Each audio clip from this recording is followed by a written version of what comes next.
A partir de agora, pela Rádio Brasil Espírita, reflexões sobre o livro Paulo e Estevão. Uma apresentação, César Perry.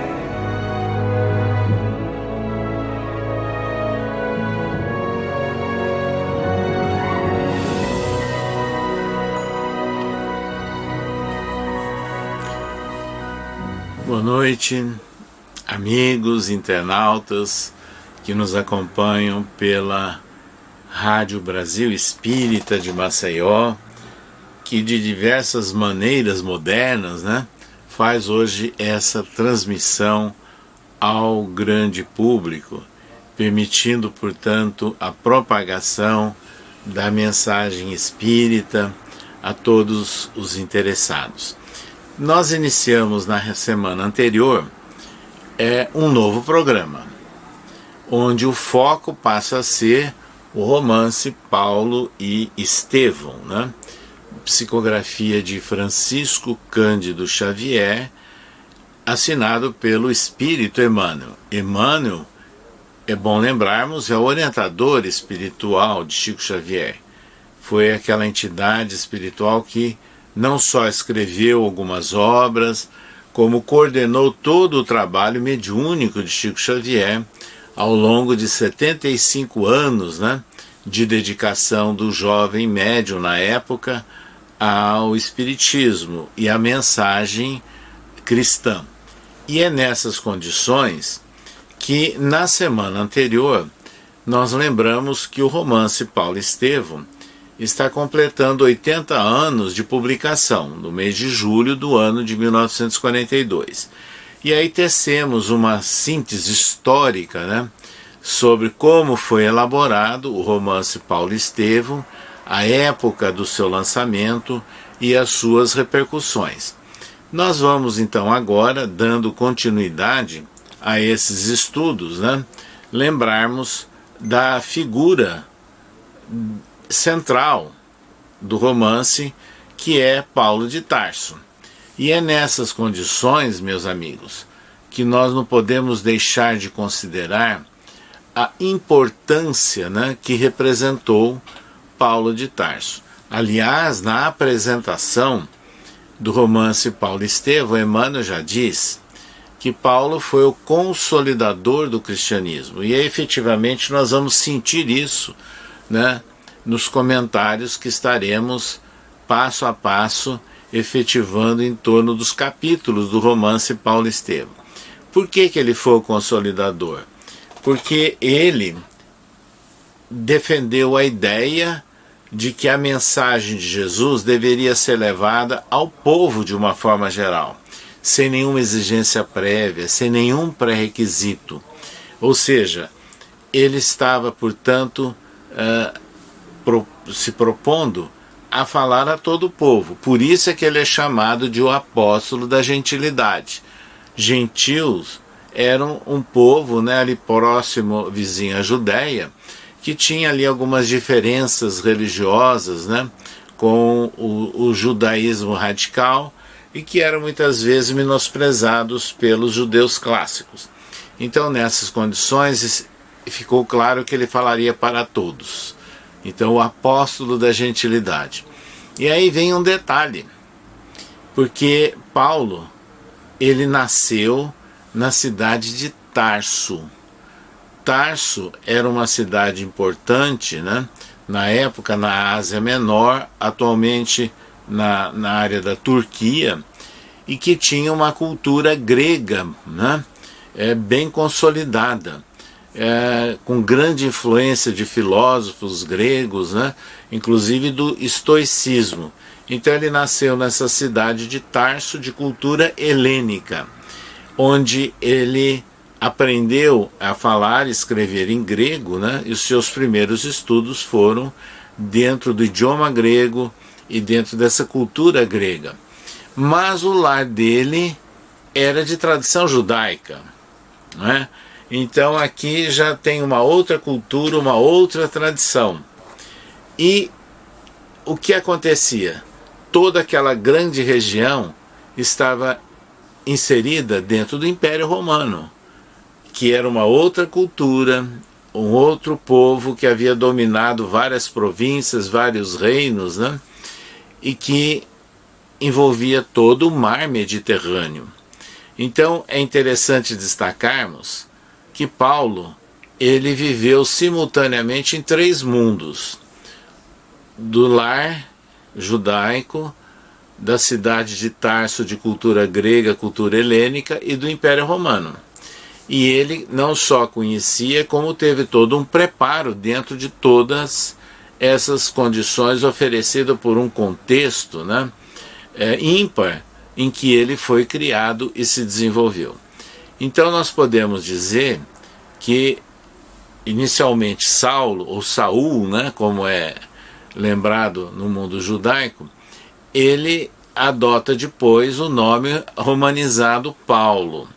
Então Paulo, ele teve uma sólida formação cultural, conhecendo bem um contexto, né, de 3 mundos que estavam interagindo, interligados, né, e obviamente isso representou um grande preparo para o trabalho que ele veio a executar. É em função disso que Paulo teve mais facilidade para realizar o trabalho de propagação das ideias de Jesus, dos ensinos de Jesus. Lembrando que Paulo não conheceu pessoalmente Jesus. Ele veio a conhecer os seguidores de Jesus após a crucificação, quando ele chegou na casa do caminho para saber o que estava acontecendo lá, né? E aí vem todo um detalhamento que nós vamos tratar no desenrolar dos comentários do romance. Então, e ele veio depois a ser procurado no caminho de Damasco, onde ele ia perseguir cristãos, com a aparição do próprio Jesus, um fenômeno raríssimo, né? E é nessas condições que ele aceita seguir ao Jesus. Senhor, o que queres que eu faça? E depois de todo um período de adequação, de reflexão, de reprogramação da sua existência, ele se transforma no Paulo. E o que ele fez?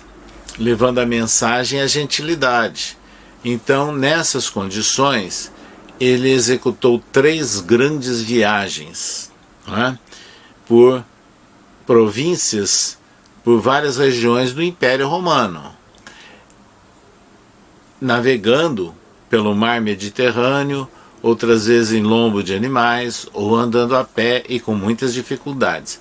A grande verdade é que Paulo de Tarso, ele foi às capitais das principais províncias do Império Romano.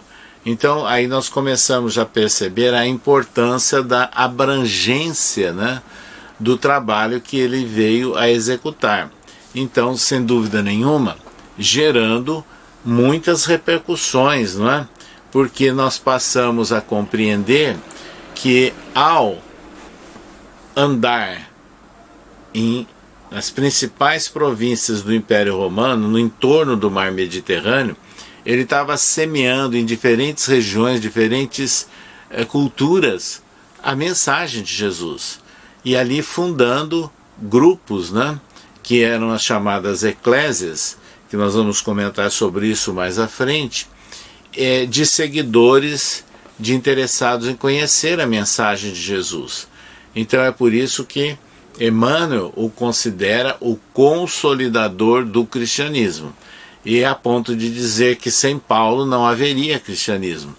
Porque os discípulos diretos de Jesus, né, em geral não tinham condições culturais, alguns não tinham condições nem de escrever, falavam com dificuldade, né? Isso é registrado pelos textos históricos.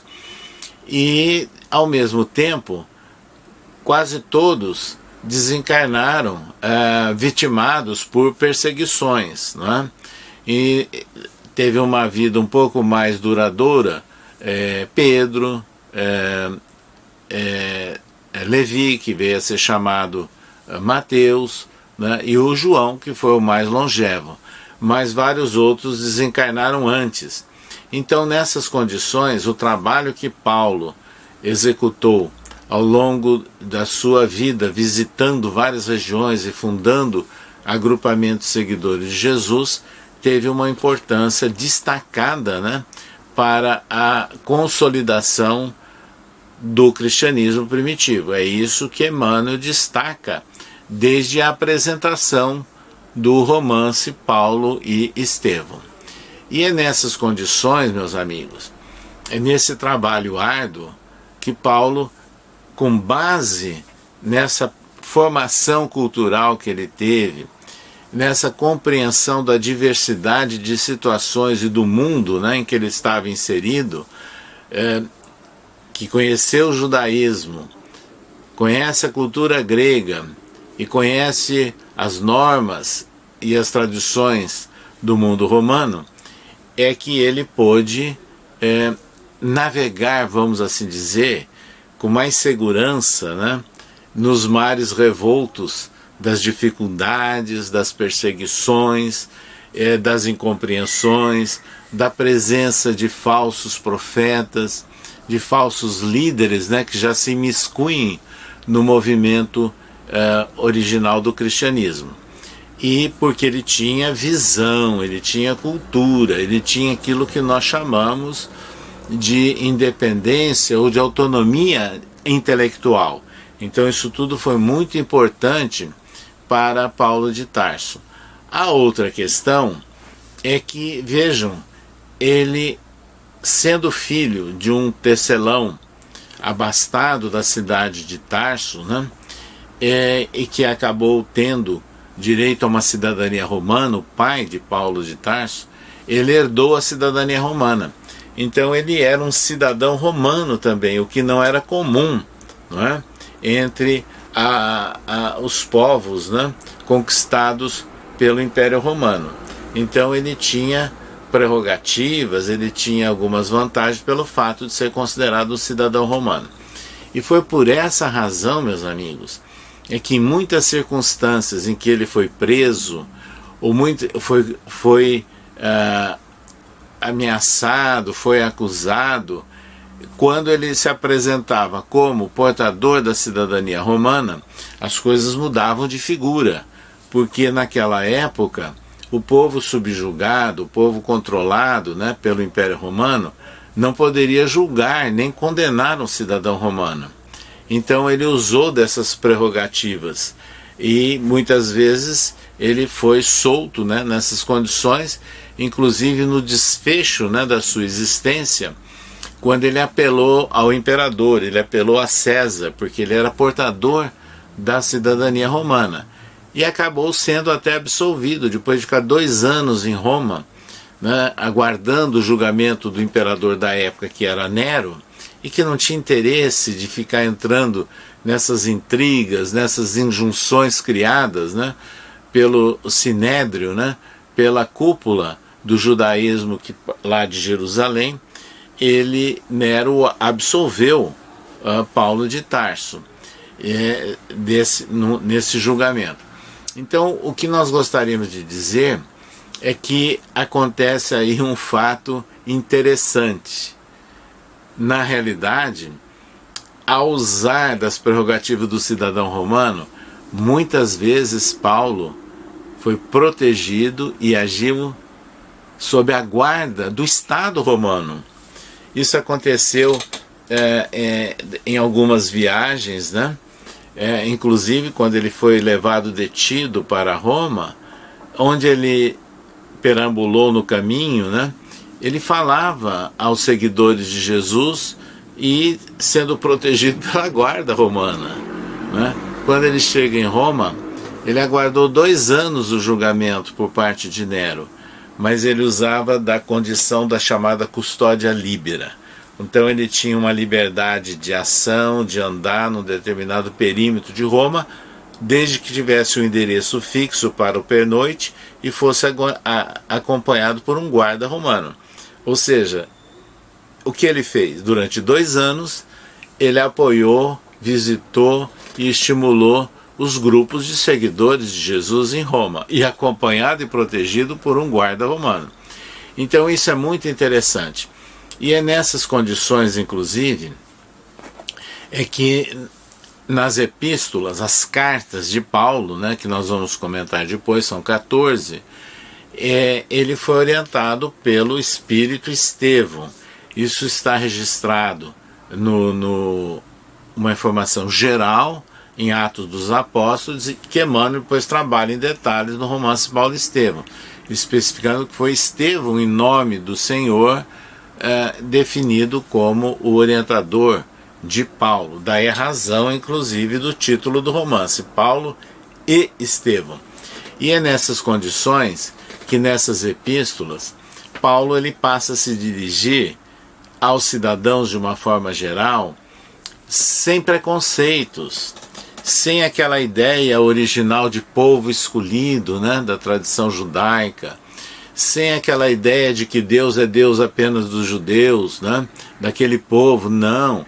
Então ele escrevia nas epístolas, isso ficou muito claro na Epístola aos Romanos, que ele estava falando de um Deus que era Deus de todos, e não apenas de algumas partes, né, do mundo. É nessas condições, inclusive, é que se caracteriza, né, o grande trabalho de Paulo de Tarso, sendo chamado, cognominado, o apóstolo da gentilidade, porque ele falava a todos.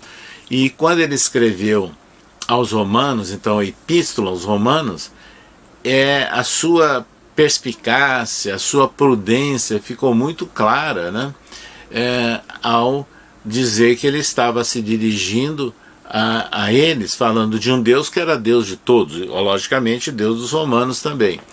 Então, nessas condições, é que nós vamos estudar aqui com vocês essas ponderações, esses comentários, né, numa ótica espiritual ampliada, trazida por Emmanuel no romance Paulo e Estevão.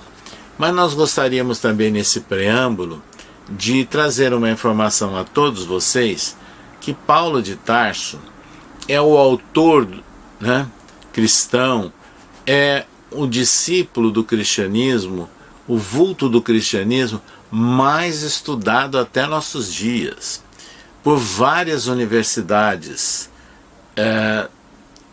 Eu estou me referindo a universidades inglesas, americanas, francesas e alemãs, que fazem pesquisas há muitos séculos, né, sobre a origem e o desenvolvimento do cristianismo no mundo. É interessante lembrarmos que as epístolas, os ensinos, os registros de Paulo são valorizados por vários segmentos religiosos. Então, da mesma forma que o catolicismo retira trechos ou faz algumas interpretações das epístolas de Paulo para montar uma teologia católica, também aquelas igrejas originárias da Reforma, né, do protestantismo, também criam uma teologia com base em alguns livros, né, algumas epístolas de Paulo de Tarso. Então isso é interessante, essa lembrança que nós fazemos, porque Paulo está na base, portanto, está na fundamentação de várias religiões. E é nessas condições, inclusive, que nós encontramos, né, nessa evolução, nessa sequência histórica, que Paulo é valorizado por Lutero, é valorizado por Calvino, né, dois grandes destaques, personagens marcantes do movimento da Reforma. Mas ele também é valorizado por Renan, né, que foi um grande estudioso do catolicismo, que viveu na França no século XIX, e ele é valorizado por lideranças espíritas, né? Haja vista Karl Schutel, né, que viveu na fase espírita, no início do século XX, na cidade de Matão, no interior de São Paulo, por José Herculano Pires, o grande filósofo espírita, né, que cita e analisa trechos, versículos, né, de Paulo em vários de seus livros, e dizendo inclusive que Paulo foi o grande responsável pela ruptura, né, daquela tradição fechada do judaísmo, fazendo uma nova abertura para nós compreendermos a mensagem de Jesus. E que, pelo trabalho executado por Paulo, ali nós temos inclusive uma base para evitarmos toda e qualquer forma de mercantilismo. Essa foi uma tônica, né, de toda a atuação e a exemplificação de Paulo, né, na sua vivência, porque ele sempre sobreviveu na condição já de seguidor de Jesus, utilizando a profissão que ele aprendeu do pai, de tecelão. Então assim é que ele mantinha as suas ações, como também dos grupos em que ele fundava e colaborava. Então vejam, Paulo de Tarso é uma figura marcante, é uma figura central. E nós vamos ver também, nessa análise, né, dos vários considerandos do Espírito Emmanuel, no romance Paulo e Estevão, que ele trabalha com princípios predecessores, vamos assim dizer, do Espiritismo. Então nós percebemos nos ensinos e nos registros de Paulo nas epístolas fatos relacionados não apenas com a certeza em Deus, mas Deus é a expressão de ser Pai, expressão da bondade e da misericórdia, diferente daquela ideia de Deus que era trabalhada pela Torá, e de que ele tinha sido um grande estudioso no passado. Mas ele trata da sobrevivência da alma, fenômenos, escreve sobre os dons espirituais, ele cura pessoas, mas em toda parte ele dá o grande exemplo, né, que é do amor ensinado por Jesus, que é o fato novo, né, trazido por Jesus em torno do desdobramento dos 10 mandamentos originalmente recebidos por Moisés.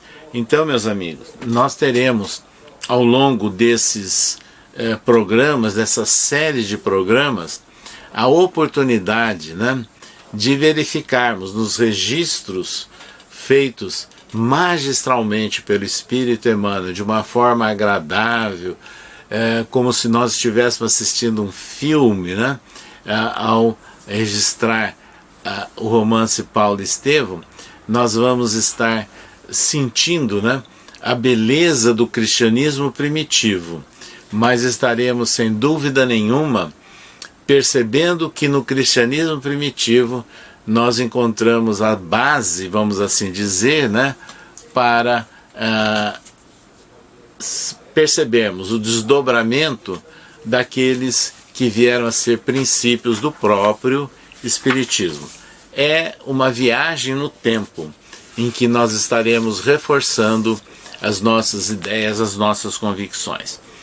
Para encerrar o nosso programa do dia de hoje, nós gostaríamos de lembrar que Emmanuel, que destacou, né, a figura de Paulo, a figura de Estevão e de outros cooperadores do cristianismo primitivo, nós podemos retirar de tudo isso muitas ilações, muitos exemplos, né, e que podem colaborar não só no processo de inter-relação entre as pessoas, como também nas organizações institucionais, né? E ao mesmo tempo, a experiência de vida, né, vamos assim dizer, do personagem central, que é Paulo, é muito rica, muito valorosa, e é por isso que Emmanuel escreveu que o convertido de Damasco foi o agricultor humano que conseguiu aclimatar a flor divina do Evangelho sobre o mundo. Veja que comentário, né, tão significativo, tão marcante. E mais ainda, Emmanuel também anota: o Evangelho não nos diz que Paulo de Tarso faria maravilhas, mas que Deus operava maravilhas extraordinárias por intermédio das mãos dele. Então vejam que Emmanuel, em várias obras, e não apenas em Paulo e Estevão, ele tece considerações marcantes sobre a vida e a obra de Paulo. E sem dúvida, nós temos 9 outros livros, né, que comentam versículos do Novo Testamento, dos quais 1.300 capítulos ou versículos comentados pelo Espírito Emmanuel, quase um quarto são originários de versículos das epístolas de Paulo. Assim, nós deixamos a todos vocês, meus amigos, o convite para estarmos juntos, né, semanalmente, onde nós estaremos trabalhando, né, os textos elaborados por Emmanuel nesse romance Paulo e Estevão, que neste ano, no mês de julho, completou 80 anos de lançamento. Agradecemos a atenção de todos vocês, internautas, e os convidamos para estarmos mais uma vez juntos na próxima semana. Até lá!